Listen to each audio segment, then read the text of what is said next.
Bueno, vamos a comenzar ahora con los síntomas del aparato cardiovascular. Los síntomas del aparato cardiovascular tenemos que tener en cuenta varias cosas, sobre todo los antecedentes cardíacos que puede tener el enfermo que ustedes están haciendo el interrogatorio. Y además tener muy en cuenta, por ejemplo, comenzamos a tener la edad. La edad generalmente, por ejemplo, el que tiene una cardiopatía isquémica, o sea, el que tiene angina de pecho, infarto de miocardio o cualquiera de esos tipos de patologías, la edad es muy importante.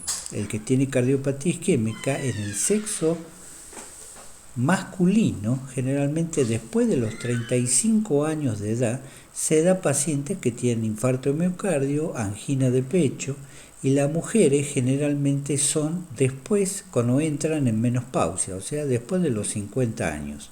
Esa es la diferencia entre edad. Y ya les dije también la edad y el sexo.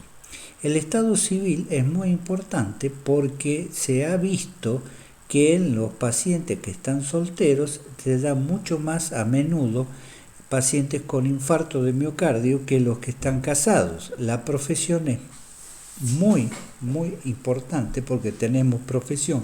Si es un empresario y que está trabajando en la bolsa de valores, vamos a tener un estrés muy importante que otro, que por ejemplo, que sea otro tipo de profesión, que son mucho más relajadas y no tienen tanto estrés. Entonces tenemos el paciente que tiene mucho estrés, es mucho más propenso a tener una enfermedad cardiovascular como la cardiopatía isquémica. La raza se ha visto que, por ejemplo, acá no tiene nada que ver, por ejemplo, que tiene raza blanca o negra, o roja o amarilla, pero se ha visto que los pacientes judíos, por ejemplo, tienen muchos tipos de alteraciones de tipo vascular. Son muy importantes porque tienen no solo del corazón, sino también vasculares de todo tipo en todo el organismo. ¿A dónde vive? Si vive en una zona, por ejemplo, en un espacio como puede ser una residencia en una ciudad que es muy ruidosa y que tiene muchas cosas que perturben a los enfermos, tienen más alteraciones cardiovasculares y pueden tener más hipertensión arterial, pueden tener pacientes con problemas vasculares. Los hábitos, sobre todo los hábitos tóxicos que tiene el paciente, y el hábito es fundamental. El fumador tiene muchas alteraciones de tipo vasculares, no solo respiratorias, no solo por ejemplo el cáncer de pulmón, sino alteraciones de tipo isquémico vasculares. Los antecedentes familiares. Cuando tenemos antecedentes familiares de otros tipos de enfermedades como hipertensión, diabetes, una madre o un padre que tenga ese tipo de alteraciones, es probable que el paciente tenga problemas cardiovasculares. No quiere decir que herede las enfermedades, sino pueden heredar la predisposición por tipos genéticos. Entonces, ¿cuáles son los síntomas que tenemos en el aparato cardiovascular? Los primordiales son la disnea, que vamos a ver cada uno en particular, la disnea, el dolor, las palpitaciones, los síncopes, edemas y la cianosis. Son los edemas, son los síntomas predisponentes en el aparato cardiovascular. Entonces vamos a comenzar con el primero. ¿El primero cuál era? La disnea. Entonces comencemos con disnea. Es la sensación desagradable de falta de aire. El paciente tiene sed de aire. Esa es la definición por excelencia de disnea. ¿Qué tipo de disnea podemos tener? La disnea es inspiratoria o expiratoria o ambas. Bueno, la disnea del cardíaco es ambas. Es inspiratoria y expiratoria. Entonces vamos a clasificar la disnea. La disnea puede ser disnea de esfuerzo, disnea de reposo, disnea continua y la disnea paroxística. La disnea de esfuerzo es el enfermo que a un esfuerzo desusado presenta disnea. Entonces, ¿qué tiene que hacer ese enfermo? Tiene que dejar de hacer ese esfuerzo, esperar un rato, respirar y recuperar la respiración normal. Vuelve a hacer ese esfuerzo y presenta disnea. Ese enfermo, por ejemplo, es el paciente que camina normalmente por la calle y no presenta disnea, pero viene el colectivo y se apresura o corre un poco para tratar de alcanzar el ómnibus y ese paciente presentó disnea. El otro tipo de esfuerzo es un esfuerzo un poco mayor. A lo mejor ese enfermo al correr el colectivo no tiene disnea, pero el enfermo al cambiar una rueda de un auto o al empujar un auto para que arranque, entonces sí tiene disnea. Entonces eso va a dar una clasificación que la voy a dar en estos momentos después, que son de tipo 1, 2, 3 y 4. El que tiene disnea de reposo es el enfermo que está un poco más comprometido con algún fenómeno cardiovascular. Después tenemos la disnea continua, que es que tiene permanentemente disnea, haga esfuerzo, no haga esfuerzo o esté en reposo. Y la disnea paroxística es aquel enfermo que generalmente es nocturna, se acuesta a dormir y a las 2-3 horas se tiene que levantar forzosamente porque le falta mucho el aire. Entonces se tiene que sentar, abrir las ventanas por más que haga 0 grados de temperatura afuera, o ponerse un ventilador creyendo que así le viene más aire y puede calmar esa disnea.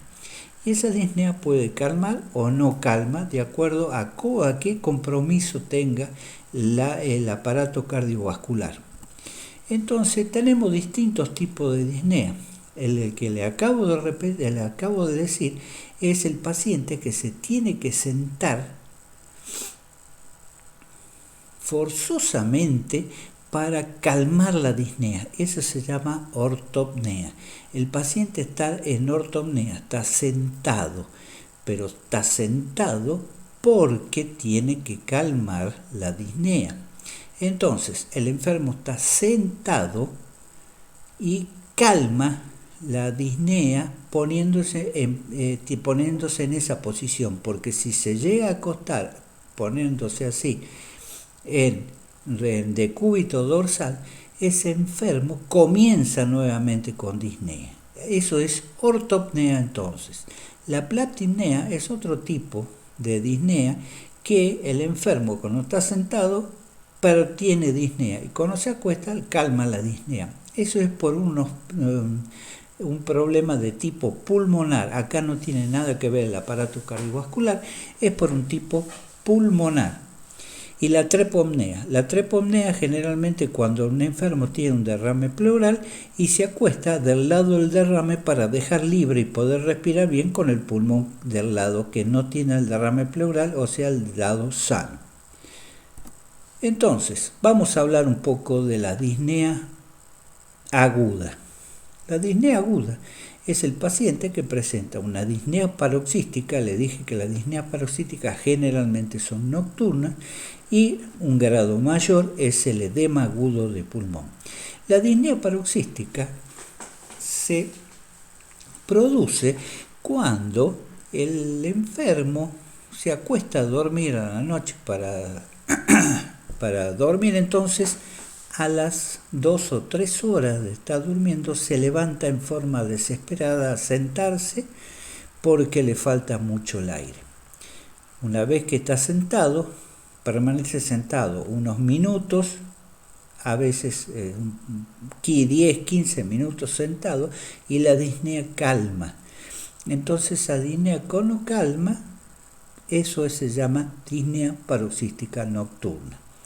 Un grado mayor de disnea y mucho más desesperante es el edema agudo de pulmón, que el enfermo se levanta desesperado por la falta de aire que presenta. al tener esa falta de aire que presenta,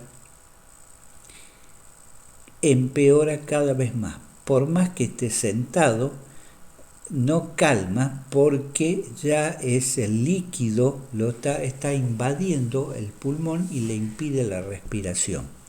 Es un estado desesperante y muy, muy grave. Entonces vamos a ver este esquema. Este es un esquema sencillamente que tenemos el capilar pulmonar normal, donde tenemos una determinada presión, el intersticio que está libre, y este es el alveolo, que está el alveolo pulmonar normal, que está el bronquiolo, viene el aire, hace el intercambio gaseoso con el vaso que está acá a la izquierda, el capilar pulmonar, y eso es lo normal que debería tener todo enfermo, o todo no enfermo, sino todo ser humano normal que hace el intercambio gaseoso y respira sin ningún tipo de problema. Pero, por ejemplo, el enfermo que tiene una insuficiencia cardíaca y aumenta la presión venocapilar, o sea, aumenta la presión de ese vaso pulmonar, aumenta la presión arterial y ese enfermo pasa un poco de líquido al intersticio, donde dice intersticio libre acá arriba, bueno, abajo dice trasudado, pasa un poco de líquido con iones. Entonces ahí hay una barrera que impide la normal hemostasis. Cuando el enfermo disminuye el aumento tensional del vaso, ¿cuándo disminuye? Cuando, por ejemplo, se sienta. Entonces va menos cantidad de sangre hacia la parte pulmonar al sentarse, entonces disminuye la disnea y volvemos nuevamente a disminuir el aumento tensional de ese vaso y el intersticio se libera nuevamente, o sea, está libre de líquidos y puede respirar. Eso es la disnea paroxística nocturna. Pero hay un grado mayor, que a veces acá no es intersticio libre, el de abajo de todo, aumenta la tensión, pero pasa mucho líquido al intersticio, pero también aún pasa líquido al alveolo. Entonces, al tener el paso al alveolo, el alveolo se llena de líquido, se va llenando de líquido y va formando lo que nosotros llamamos en el esquema anterior que yo puse, edema agudo de pulmón. Entonces hay aumento tensional que no calma porque es mucho el aumento tensional de los vasos capilares, pasa al líquido intersticial, pasa mucho líquido y ese líquido pasa también al alveolo pulmonar. Entonces la respiración se hace muy dificultosa. Yo siempre les digo a ustedes que eso es lo mismo que si ustedes se meten en una pileta de natación y en la pileta de natación pretendan respirar. Bueno, es más o menos así, se llena de líquido el pulmón y es casi imposible respirar. Y encima de eso hay un poco de espasmo bronquial, porque quiere proteger al alveolo que no se le llene de líquido el pulmón. Entonces, dijimos que la disnea entonces la clasificamos y esta es una clasificación que lleva muchos años y no se ha cambiado, que es la clase 1, que es sin limitación funcional. Actividad física normal, no produce disnea. O sea, el enfermo que está en clase 1, que tiene una patología ya cardiovascular, que ustedes saben que tiene una patología cardiovascular, entonces el enfermo camina, o sea que su corazón está compensado, funciona en lo posible, funciona bastante bien, entonces no hay limitación funcional. Entonces la actividad física normal no produce disnea. Pero tenemos aquel en la clase 2. El enfermo tiene una limitación funcional ligera, o sea, si corre un poco, se agita un poco y tiene un poco de disnea, que está asintomático cuando está en reposo, pero cuando hace esa limitación funcional ligera, comienza con disnea. Entonces, en la actividad normal puede tener disnea. Clase 3. La limitación funcional es marcada, o sea, los síntomas se producen a los pequeños esfuerzos. Entonces tenemos un enfermo que al bañarse tiene que a veces retomar nuevamente el baño porque tiene que descansar porque tiene un poco de disnea. El enfermo al peinarse tiene disnea. El enfermo al lavarse los dientes tiene que descansar porque presenta disnea. Entonces una clase 3 tiene muchas limitaciones funcionales porque presenta disnea. Y finalmente tenemos el clase 4, que es la alimentación funcional absoluta.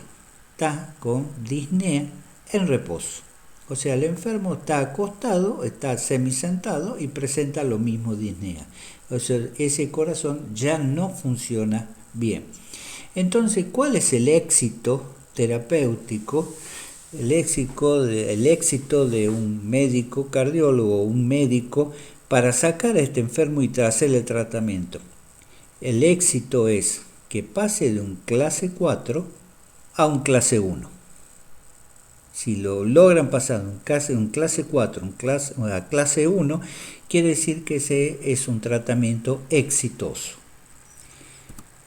Entonces, vamos a ver, por ejemplo, tenemos valvulopatías que tenemos una evolución. Y esa evolución tenemos una valvulopatía, por ejemplo, una insuficiencia de la válvula aórtica.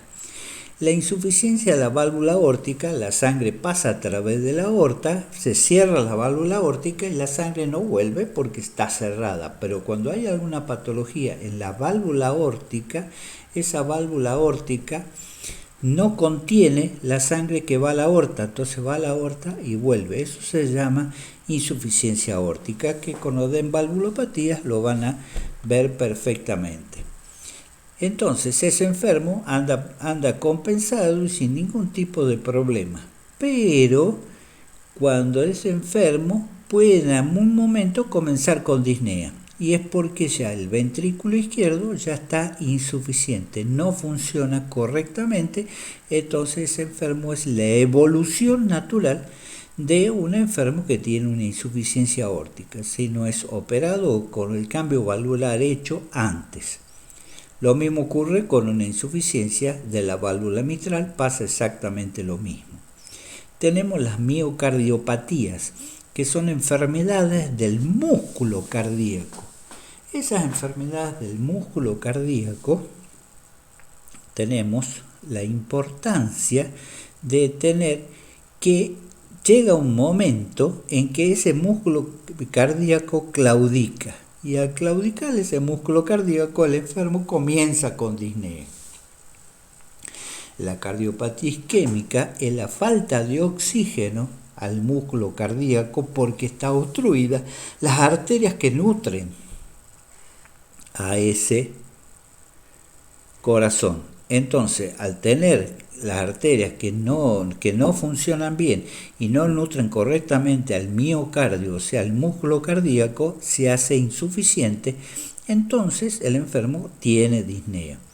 Y la cardiopatía hipertensiva, el enfermo el corazón se va fibrosando, y al fibrosarse por diversos motivos en la cardiopatía hipertensiva se hace como un corazón que está como duro y no se contrae correctamente. Ese enfermo también tiene insuficiencia cardíaca por cardiopatía hipertensiva, o sea, un paciente que ha tenido muchos años de hipertensión arterial no ha sido tratado correctamente y ese enfermo fue fibrosando sus fibras, entonces el corazón queda, no hay forma de que se contraiga correctamente, entonces comienza insuficiente y comienza con disnea. Y vamos a tener otro tipo que consulta mucha gente, muchos problemas tiene con personas que consultan por disnea. Y otro tipo que tenemos la disnea suspirosa. La disnea suspirosa es cuando el enfermo tiene muchos suspiros y entonces se preocupa y cree que le falta el aire. Entonces la pregunta cabe: señora, ¿con usted juega o señor, con usted juega al tenis, ¿Le falta el aire? No, juego perfectamente, les dice. Y entonces, esa disnea es una disnea suspirosa que realmente se debe a problemas psicológicos. La neurosis cardíaca se daba a veces en el corazón del soldado. El soldado con mucho estrés sobre todo mucho estrés, produce una taquicardia que es muy importante, y el corazón entonces se torna insuficiente en el momento de esa taquicardia nada más, y al enfermo le falta el aire. Eso se llama neurosis cardíaca, es que cuando vuelve a la normalidad no tiene ningún tipo de problema y no está insuficiente. Las crisis de pánico. Las crisis de pánico dan gran taquicardia, o sea, gran aumento de la frecuencia cardíaca y aumento de la frecuencia de la respiración. Entonces el enfermo padece de aumento de la frecuencia respiratoria, pero no se debe a problemas cardíacos, sino a problemas de tipo psicológico. Y después están sobre todo la respiración periódica, que ahora ya lo explico. La respiración periódica, que son las respiraciones de Biot, por ejemplo, o las respiraciones de Cheyne-Stokes. Tenemos aquí al enfermo que se levanta a la noche, pues tiene una disnea paroxística, se levanta a la noche y fíjense en los músculos respiratorios cómo los tiene tensos, y ve cómo le falta el aire y cómo se sienta en la silla, agarrándose de la silla como para poder respirar mucho mejor. Es muy gráfico esta figura. Entonces tenemos los síntomas de disnea de origen no cardíaco. Por ejemplo, tenemos de tipo respiratorio, como las neumonías y bronconeumonías, que disminuyen mucho la capacidad respiratoria y producen disnea. La inhalación de gas tóxico, como el gas mostaza, produce hasta edema agudo de pulmonar, no cardiológico, sino que es pulmonar, invadiendo la parte pulmonar y alveolar, entonces produciendo una gran disnea. Las linfangitis carcinomatosas son lo que se forman por aumento de la cantidad de linfa a través del pulmón, y son metástasis pulmonares. Lo que se produce se llama linfangitis carcinomatosas. El síndrome de la dificultad respiratoria, por ejemplo, puede ser un traumatismo de tórax donde se rompen más de 3 costillas y produce el síndrome de dificultad respiratoria, que hay que hacer el tratamiento inmediatamente porque lleva a la muerte. El edema pulmonar de las alturas. Si ustedes van y suben a las alturas, la presión parcial de oxígeno disminuye, se abre más la cantidad recluta más alvéolos para poder respirar, y a veces se produce el edema pulmonar de las alturas. Y enfermedades del encéfalo produce el tipo disneas, como los traumatismos severos de cráneo. Y esto es el tipo de disnea especial, que es la respiración de Biot, que es una respiración, inspiración inspiración profunda, inmediatamente cortan la inspiración y dan una expiración rápida y casi forzada. Y la respiración de Cheyne-Stokes aumenta la frecuencia respiratoria, aumenta la profundidad de la frecuencia respiratoria, va aumentando, la aumenta muchísimo y después vuelve a calmar esa frecuencia, o sea, la profundidad de la respiración, a hacerla muy superficial y quedar en apnea. Acá es muy sencillo lo que pasa, es un tipo que tiene traumatismo de cráneo o algún tipo de alteraciones de poco flujo sanguíneo hacia el centro respiratorio, por eso el centro se lo estimula, el centro respiratorio, para que no tenga este tipo de respiración. Y acá lo curioso es que el enfermo se siente bien cuando no está respirando, y cuando empieza a hacer las respiraciones se siente mal porque tiene que respirar muchas veces forzadamente, y calma, y entonces los familiares se ponen muy nerviosos cuando ven que este enfermo deja de respirar y lo tratan de mover para que vuelva a respirar, cuando el enfermo pasa que está mejor en esa situación. Y es lo que pasa que en el centro respiratorio funciona mal, entonces cuando hay saturación de oxígeno en el centro respiratorio no necesita respirar porque tiene suficientemente oxígeno, y posteriormente cuando ese centro respiratorio se llena de anhídrido carbónico comienza a hacer las respiraciones forzadas. Eso es lo que pasa en la respiración de Cheyne-Stokes. Entonces, las preguntas que caben: ¿cómo se mide la disnea cardíaca? Ya le expliqué perfectamente que se mide en clase 1, 2, 3 y 4. ¿A qué se le llama ortopnea? Al enfermo se le llama, cuando está en ortopnea, es para cuando se sienta y está sentado para calmar la disnea. De esto, cómo se manifiesta la enfermedad arterial pulmonar, no es las características, tiene disnea funcional, ya saben cómo son las características, que es la respiración de Cheyne-Stokes, que lo acabo de explicar hace unos instantes. Muy bien, seguimos con otro síntoma, que es el dolor.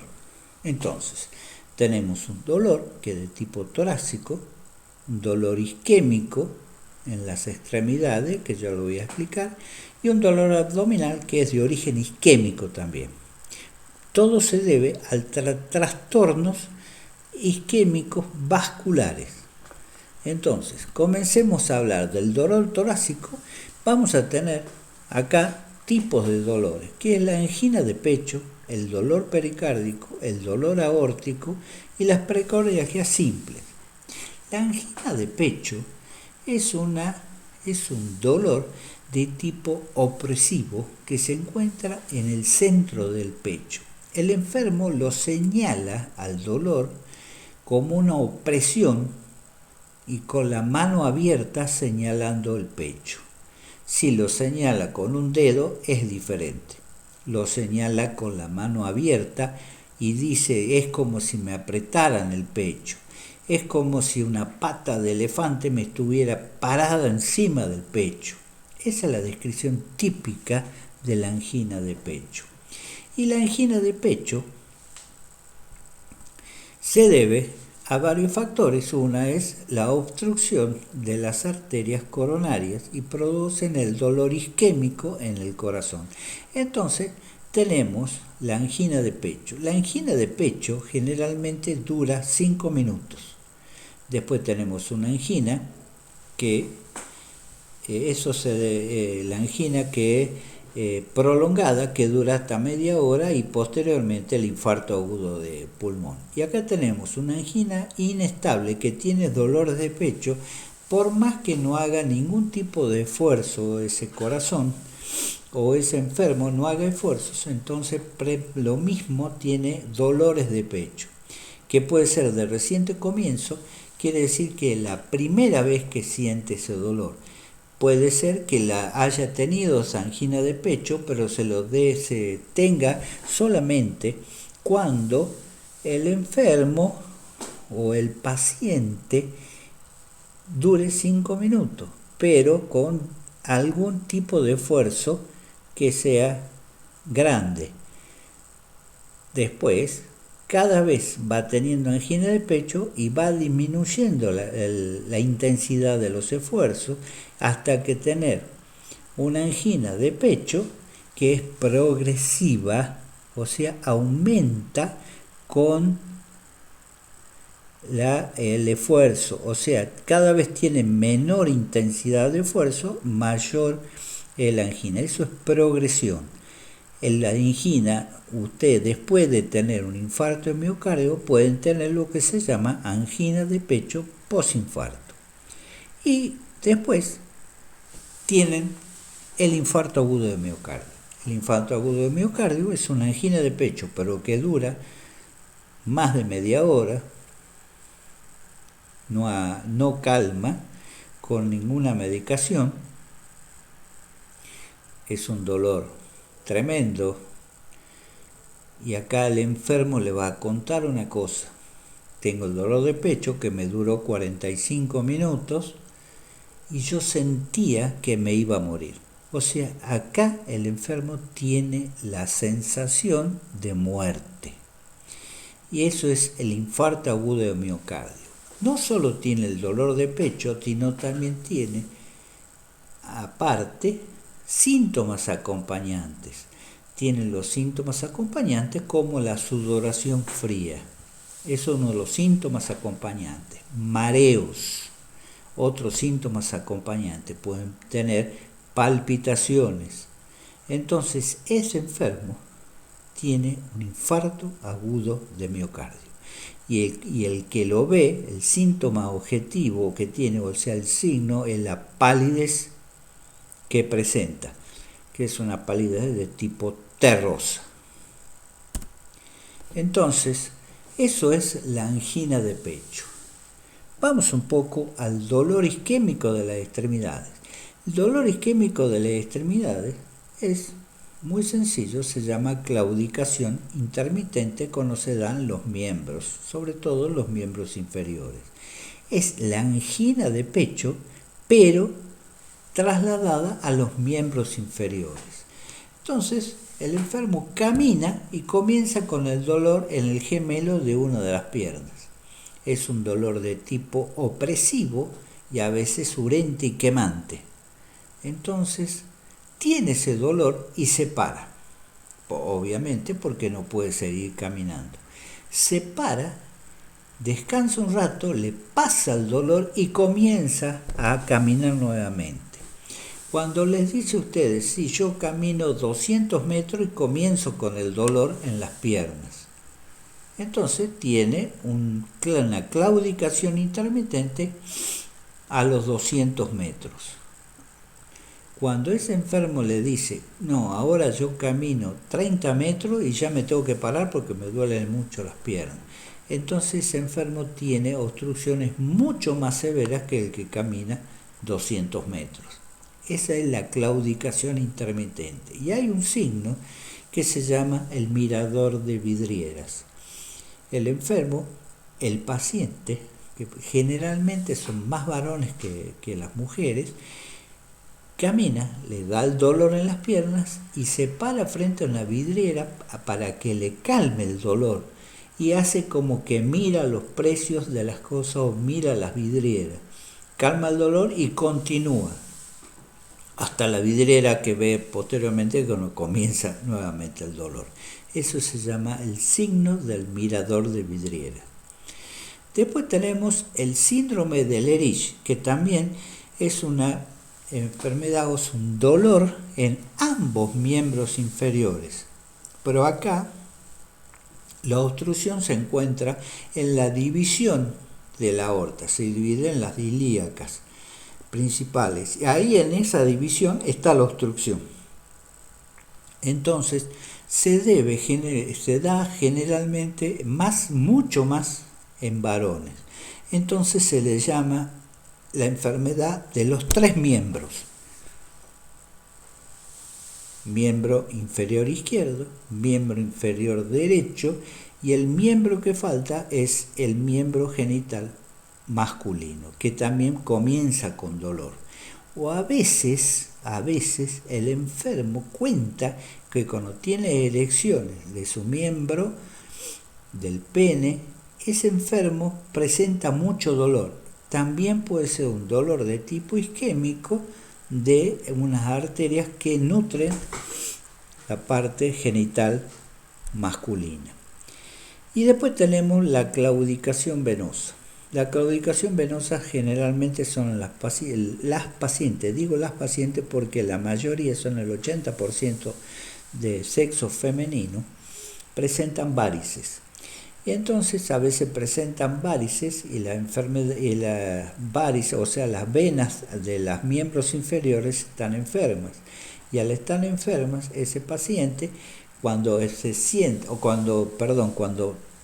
paran en la parada de un colectivo y se quedan paradas esperando que venga el colectivo, comienzan un dolor tremendo en los miembros inferiores. Tal es así que comienzan a caminar y el dolor comienza a disminuir y paran. Y a veces se hace muy tedioso estar parado, tal es así que a veces se le ponen vendas elásticas para que el sistema venoso profundo sea el que actúe y el sistema venoso superficial no vuelva la sangre por ese medio para que no tenga dolor y edema.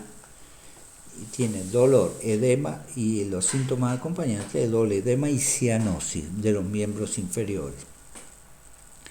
Y bueno, después tenemos, desgraciadamente, que yo le expliqué, que es la claudicación intermitente. Ese enfermo que tiene claudicación intermitente puede llegar un momento, porque por más medicación mejora o ya sabe que a los 70 metros ya ese enfermo tiene que pararse y no puede caminar si no hace el tratamiento que se debe. Ese enfermo puede tener lo que se llama el dolor en reposo. Ese dolor en reposo se debe en los miembros inferiores a una obstrucción aguda arterial.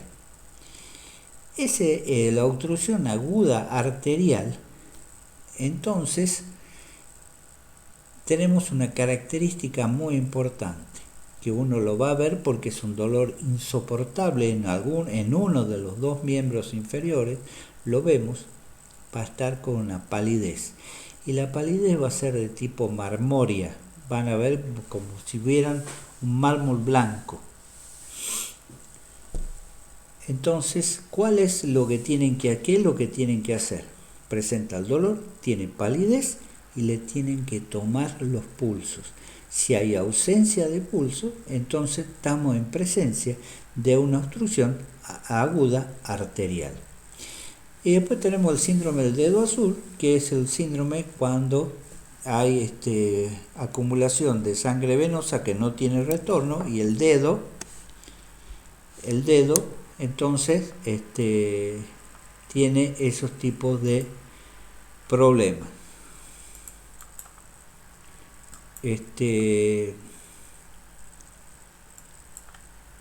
Sigamos. Entonces tenemos el dolor de origen isquémico pero abdominal. Tenemos la hepatalgia de esfuerzo, que son pacientes que tienen después de comer una abundante comida, presenta dolor abdominal siempre. Se descarta todo el problema de tipo gastroenterológico y vemos que hay una obstrucción en una de las arterias, como en la mesentérica superior, que produce una isquemia de la parte intestinal, entonces produce dolor, que se llama también la angina abdominal. O sea, hay obstrucción de las arterias abdominales que provocan dolor. ¿Cómo es el dolor pericárdico? El dolor pericárdico es un dolor que se origina por procesos inflamatorios que comprometen el pericardio, sobre todo la porción anterior de su hoja parietal. Se inflama y al inflamarse el roce con el pericardio visceral provoca dolor. Es el dolor pericárdico. Ahora, ¿cómo es el dolor pericárdico? El dolor pericárdico puede ser punzante y además cuando lo hacemos inclinar hacia adelante el enfermo, ese dolor aumenta, o con la digitopresión de la parte anterior o el cuarto espacio intercostal provoca dolor, que es el dolor que se viene molestando. Si ustedes ocultan ese enfermo, vamos a encontrar lo que después vamos a ver, se llama frote pericárdico. Entonces encontramos las dos cosas y un dolor de las hojas, es una inflamación de las hojas parietal y visceral del pericardio. Entonces caben las preguntas, como el dolor de la angina de pecho, que ya les dije que es un dolor opresivo en el centro del pecho que dura más o menos unos 5 minutos. ¿Cómo es el dolor del aneurisma disecante de aorta? ¿Qué es el dolor aórtico? Bueno, el aneurisma disecante de aorta es el paciente que tiene dolor insoportable en el pecho, pero ese dolor tiene una característica que puede ser de tipo punzante opresivo también, pero tiene la característica que es migratriz. O sea, ese dolor lo van a tener en el centro del pecho y después va bajando hasta que se puede instalar el dolor, ese mismo dolor, en el abdomen.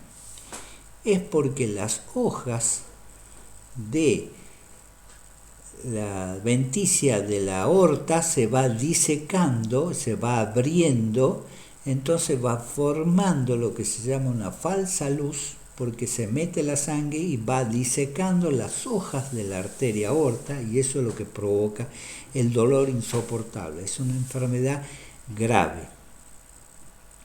Ya saben lo que es, a qué se denomina la claudicación intermitente, que es el dolor que tienen ambos miembros inferiores. Cuando camina, aumenta el dolor, tiene dolor en los miembros inferiores, tiene que parar, descansar para que se vuelva a recuperar esa parte muscular y volver a seguir caminando. ¿Y cómo se identifica? Esto es muy importante porque sí lo van a ver en su vida de médico, es la obstrucción arterial aguda. Bueno, el enfermo es un dolor importante, dolor en uno de los miembros inferiores, lo ven, tiene una palidez marmórea y le toman pulso y el pulso está ausente. Vamos al otro síntoma del aparato cardiovascular. El otro síntoma del aparato cardiovascular son las palpitaciones. Entonces, el enfermo dice que le palpita el pecho, que se les mueve el pecho. Entonces, ¿cómo tienen que hacer las preguntas para que puedan ubicar estas palpitaciones? Primero, ¿cómo son? ¿Cómo comienzan? ¿Cómo finalizan? ¿Qué frecuencia tienen? ¿Y qué otras enfermedades pueden llegar a tener los pacientes? Y si tienen algún tipo de tratamiento para alguna patología concomitante. Entonces, ¿cómo son? El paciente les cuenta que es como un golpe o golpeteos que tienen en el pecho. Hay que preguntarle cómo comenzaron. Bueno, comienzan cuando hacen algún esfuerzo o el solo hecho que puede estar sentado y tienen palpitaciones. Son diferentes las dos. La que están sentados puede ser o tiene algún tipo de estrés emocional estando sin esfuerzo, pueden tener palpitaciones y eso se traduce en arritmias cardíacas o se traducen en extrasistolia, en extrasístoles cardíacas que molestan, o sea, latidos que se producen y que no son los normales. Lo importante es saber si deja de hacer un esfuerzo o cómo finalizan. Si, por ejemplo, dejan hacer ese esfuerzo, finalizan las palpitaciones. ¿Qué frecuencias pueden ser? Palpitaciones rápidas, palpitaciones lentas, cuántas veces se le viene en el día, todas esas preguntas tienen que hacerle. La enfermedad es concomitante. Si un enfermo tiene, por ejemplo, un hipertiroidismo, por más que estén haciendo el tratamiento correctamente, pueden tener ese tipo de palpitaciones, sobre todo palpitaciones rápidas, porque el hipertiroidismo provoca aumento de la frecuencia cardíaca. ¿Y qué tratamientos? Bueno, puede ser que estén tomando beta bloqueantes y tenga palpitaciones porque baja mucho la frecuencia, entonces el corazón se defiende teniendo extrasistolias que no deben tener a veces, y tiene que preguntar qué tipo de tratamiento está haciendo. Por ejemplo, tomando hormonas tiroideas que aumentan la frecuencia cardíaca o tomando otro tipo de medicación que provoque arritmias cardíacas. El 5 es la pérdida súbita y transitoria de la conciencia asociada a la pérdida del tono postural, con recuperación se recupera en forma completa y espontánea debido a una hipoperfusión cerebral global y transitoria. No está bien escrita la diapositiva, traten de interpretarla bien. O sea, es la pérdida súbita y transitoria de la conciencia. Entonces, usted en la historia clínica, este es el síntoma más importante que consulta el enfermo. Dejen de lado lo otro y este es el más importante porque tiene una pérdida de conciencia. El enfermo está caminando, está sentado, está parado en la calle y pierde bruscamente o súbitamente la conciencia. Pero posteriormente se recupera porque se cayó, porque tiene el pérdida del tono postural, se recupera completamente y espontáneamente. Entonces, ¿a qué se debe esto? Una hipoperfusión cerebral global, pero es transitoria.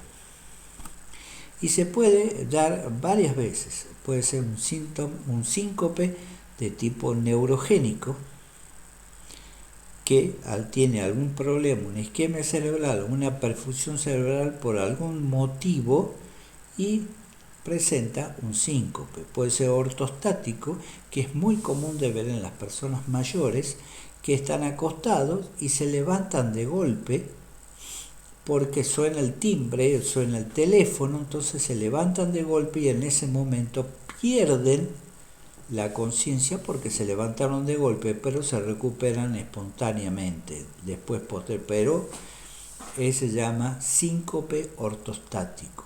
Y el arrítmico, que es el problema más importante, es que están y han tenido unas palpitaciones, ustedes se notan que tiene una arritmia cardíaca, ellos le van a contar palpitaciones, hay que preguntarle si no ha sentido palpitaciones anteriormente al síncope y pierden el conocimiento.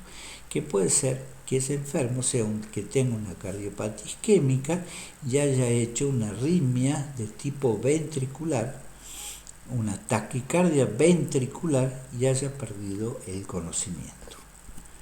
Entonces, ¿cómo se define síncope? Ya se lo dije. ¿Cuáles son las causas? Entonces las causas son neurogénicas, ortostatismo y la causa del síncope arrítmicos. El edema. Bueno, ya saben, ya le han dado la clase de edema. Entonces aquí en el aparato cardiovascular el edema se debe al aumento de la presión hidrostática por insuficiencia cardíaca congestiva o por insuficiencia venosa crónica. La insuficiencia venosa crónica, se la acabo de demostrar, se la acabo de decir, que son las mujeres que presentan de este tipo de alteraciones y también, aparte de tener estar enfermas las venas de sus miembros inferiores, presentan edemas y ese edema también con cianosis. Y además que son de cianosis de tipo regional, periférica regional, que aparte tienen alteraciones venosas, alteraciones de la piel, como por ejemplo úlceras o otro tipo que son el manguito cianótico en los tobillos por alteraciones de la insuficiencia venosa crónica. Y la insuficiencia cardíaca congestiva se debe al paciente que tiene edema por aumento de la presión hidrostática y se debe a la insuficiencia cardíaca que nos va a dar, aparte del edema, cianosis. Entonces, haciendo el tratamiento bien de la insuficiencia cardíaca, se les va el edema y la cianosis. Y este edema tiene una característica. Cuando a la noche se acuestan, están con las piernas muy congestivas, muy edematizadas. Pero a la mañana se levantan y van a ver que ese edema que tenían los miembros inferiores no lo tienen. Se levantan con las piernas normales, pero a través del día van aumentando, van notando que el enfermo descuenta que ya no le entra a la noche, ya no le entra el zapato, se lo tienen que sacar porque tienen los pies muy hinchados. Eso se llama, la insuficiencia cardíaca se llama edema de tipo vespertino. Ese es el edema del síntoma del aparato cardiovascular, el edema vespertino, que no solo tiene hinchada los miembros inferiores, sino también presentan cianosis. Entonces acá tenemos una señora que es lo que tiene. el edema tremendo de los miembros inferiores, tienen señalizado que tiene un edema, tiene el edema también no solo de los miembros inferiores, el edema en todo el cuerpo, sino que tienen aumentado el hígado por congestión sanguínea. Si ustedes le toman la presión venosa, van a ver que está elevada, tiene el color azulado de piel y mucosas, fíjense bien en los labios, y entonces esta mujer tiene aparte una insuficiencia cardíaca con edema, cianosis y aumento del hígado, y está sentada para poder respirar. Esto es una enferma que nosotros le sacamos una foto, que está con edema de miembros inferiores, y yo les puse esas hojotas que tienen color azul. Fíjense que ese color azulado lo presentan en la piel también. Entonces tiene cianosis y edema de miembros inferiores. Entonces terminamos con los síntomas cardiovasculares y le agradecemos mucho que sigan viendo estos videos.